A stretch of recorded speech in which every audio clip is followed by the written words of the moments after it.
Les Chroniques d'une trentenaire dépassée est un podcast dans lequel on parle de la vie, des gens, de nos relations et des réflexions qui accompagnent notre quotidien.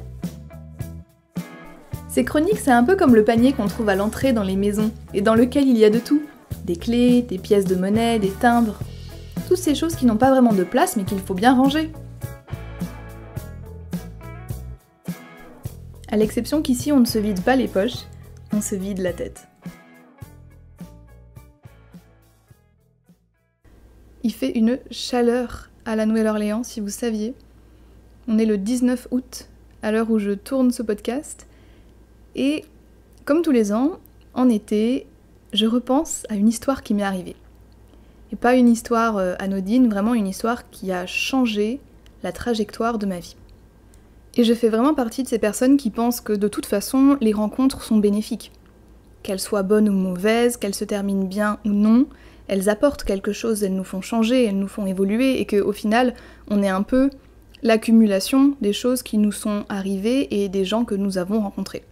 Il y a toujours une leçon à tirer des relations qu'on a, que ce soit amoureuse, amitié ou familiale, même si ça nous rend hyper triste et que c'est un peu merdique, il y a quand même du positif à en tirer. Et la rencontre dont je vais vous parler fait partie de ce genre de rencontre, parce que ça a contribué à forger la femme que je suis aujourd'hui. Mais la raison pour laquelle je vous en parle, et la raison pour laquelle je m'en rappelle, et que j'aime raconter cette histoire aux gens, c'est parce que si j'avais pas fait cette rencontre, ma vie serait tellement différente. Je crois que je serais même pas aux États-Unis. Je crois que je serais même pas en train de faire un doctorat. Enfin, tout aurait été vraiment, vraiment différent.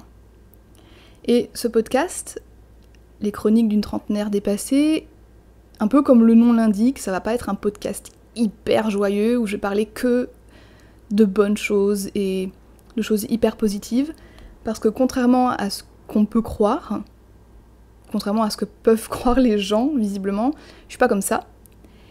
Et parce que les réflexions que j'ai, malheureusement, sont assez cyniques, etc. Mais cette histoire, même si vous allez voir que objectivement on parle pas d'un conte de fées du tout, ça a marqué un tournant dans ma vie et je ne peux pas le nier. Et je vous en parle aujourd'hui aussi un peu pour me rassurer, et peut-être pour vous rassurer aussi, parce que je suis arrivée à un stade de ma vie où je ne me laisse plus trop l'occasion d'être surprise par le hasard, par les gens.